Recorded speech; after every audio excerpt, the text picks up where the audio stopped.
विषय परवाचा आहे. तारखा चुकीत देण्यात आल्या होत्या. त्या तारखांच्या सुनावणीला पक्षकारांनी सांगितल्यावर आणि बोर्ड ऑफ पुढं हजर झालो. ठराव होऊन गेला होता. आम्ही 1.5 तास त्या ठिकाणी हजर राहिलो होतो. पण कुठली हालचाल नायब तहसीलदार गैरहजर होते. तर 1.5 तास थांबल्यानंतर ते कुठेही विचारलं गेलं का पुढच्या तारखा दिलेल्या नाही. पुढच्या तारखा न दिल्यामुळे आम्ही कंटाळून शेवटी ते दोघे नायब तहसीलदार त्याचे नावं पण मला पूर्ण माहिती नाही. कोण जिबे वगैरे आणि देवदंड असं काहीतरी तर विचारणा करायला गेलो असतात तर आता त्याच्या उत्तरं दिल्या नाही. पुढच्या तारखा मगाशी देऊन गेल्या. तर मी एवढंच म्हटलो की मग सांगायला काय आमच्या वेळ आहेत काही एवढं वेळ थांबून पक्षकार अख्खा राहून त्यांच्या CCTV मध्ये सगळं फुटेज आहे. पण मी काय गैर किंवा नाही हे पण त्यांच्या CCTV फुटेजमध्ये आहे. तर त्यांनी लागलीच एक शूटिंग करायला सुरुवात केली. हे 4 डेप्युटी मास्टरचं त्यांच्याकडे असताना हे त्यांचं गैरकृत्य हे एक पहिलं गैरकृत्य. त्यानंतर दुसरं गैरकृत्य की त्यांनी असं ओढून घेतलं की आम्हाला शिवगाळ केली. मी जेव्हा शूटिंग करायला लागलो तर त्याच्यात मग ते म्हणायला लागले का तुम्ही शिवगाळ केली. मी कुठल्याही प्रकारची शिवगाळ केलेली नव्हती. मी फक्त पक्षकारांना बोलावून घेतलं आणि त्यांना एवढंच म्हटलो की हे तुम्हाला सांगतात एक आता मला सांगतात एक तुम्हाला वेडा बनवायचं काम चाललं यांचं. भ्रष्टाचार करतात. एक दिवसात एक रात्री 25 एकरच्या सातबाऱ्यातले अर्धक्षेत्र यांनी माझी लोकरांच्या नावाच्या बगलबादच्या नावावर करून घेतलेले यापूर्वी त्याच जमिनीचा 3 वेळा असाच प्रकार झालेला आहे. मग याच्यात फक्त माहितीगार वकील मीच आहे. हे प्रकारे 20 वर्षापासून चालू आहे आणि मी स्वतः चालू.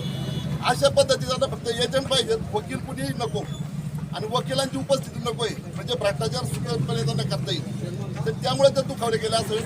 मी शूटिंग सगळं करून सगळा प्रकारचं शूटिंग केलेलं आहे. मी स्वतः सुद्धा मी त्यांना कुठलाही गैरप्रकार केला नाही. गैरशब्द वापरलेला नाही. त्यांना सांगितलं की मी कुठलाही चूक केलेली नाही. तरीही त्यांनी फक्त वकिला समजा हे करून नंतर याला पोलिसांना बोलवणं गेलं. तिथं शेलच्या पोलीस हजर केले आणि यांना बाहेर घ्या. हे एक्झिक्युटिव्ह मॅजिस्ट्रेटचं काम नव्हे. त्याच्या खुर्चीचा अवमान आहे. मी पण ऑफिसर ऑफ कोर्ट आहे आणि तो त्यांनी स्वतःच्या खुर्चीचा अवमान केलेला आहे. हे त्यांचं गैरकृत्य आहे. मी त्यांना समज दिली असता ते उलट मलाच आदत उत्तर देऊन हे करून धमकी देत होते यांना अटक करा. तर मी ते बसून राहिलो मग करा अटक. तर ते पोलीस स्टेशनला कंप्लेंट चालू भेटले. त्याला धमकी दिली अटक करण्याची. मग मी त्यांच्या पाठोपाठ पोलीस स्टेशनला कंप्लेंट देण्यासाठी गेलो. त्यांना एक सांगितलं की यांना जर कंप्लेंट द्यायची असेल तर त्यांची पहिली घ्या माझी दुसरी घ्या. पण त्याच्यानंतर विषय तिथंच मिटला. त्यांना कदाचित वरिष्ठांनी बोलावलं गेलं आणि समज दिली असावी. ते निघून गेले. मी पण नंतर निघून गेलो. त्यानंतर मीडियामध्ये वकिलांच्या वतीनं माफीनामा दिलगिरी वगैरे असं वृत्त आल्यानंतर हे बाब चुकीचे आहे. संपूर्ण मानसिक नाही संपूर्ण वकील वर्गाचा अवमान आहे. जर वकील वर्ग आणि त्याचा शिरीर वकील एखाद्या खोडाच्या खोड काटायचं म्हणजे बाकी ज्युनियर वकील आपोआपच नामावर पडतील म्हणजे यांना पैसे घ्यायला भ्रष्टाचार करायला जागा मोकळी होईल असं एकंदर वातावरण इथं चालू आहे सध्या. तर त्यांना वकील नको आहेत. ह्या दृष्टीनं त्यांचं वर्तन सर्व चालू आहे.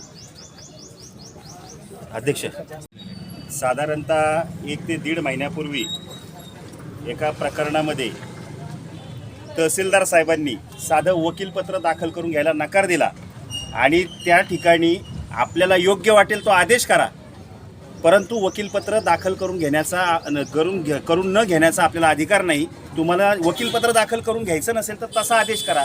या विषयावरून यापूर्वी तहसीलदारांनी 2 ते 3 तास हुज्जत घातली. त्या ठिकाणी त्या दिवशी देखील यांची मोडस ऑपरेंडी झालेली आहे. सर्वसामान्य वकील म्हणजे सर्वसामान्य नागरिकांचा आवाज आणि तो जर दाबायचा असेल तर पोलीस आणायचं. वकिलांना दहशतीत घ्यायचं की तुमच्यावर गुन्हा दाखल करतो आणि अशा पद्धतीनं त्यांना मन मानेल त्या पद्धतीनं कारभार करायचा अशी सगळी परिस्थिती सुरू झालेली आहे. आता काळे सरांना सगळेजण ओळखतात. अत्यंत नैतिक आणि शिस्तबद्ध प्रॅक्टिस करणारे ते वकील आहेत आणि अशा वकील साहेबांच्या बाबतीत घडलेला प्रकार काल मी देखील होतो. जर तहसीलदार रजेवर असतील आणि तारखा होणार नसतील तर आपण पक्षकार यायच्या अगोदर वकिलांच्या ग्रुपवर अगोदरच टाकलं पाहिजे. या ठिकाणी गर्दी निर्माण करायची दऱ्याखोऱ्यातून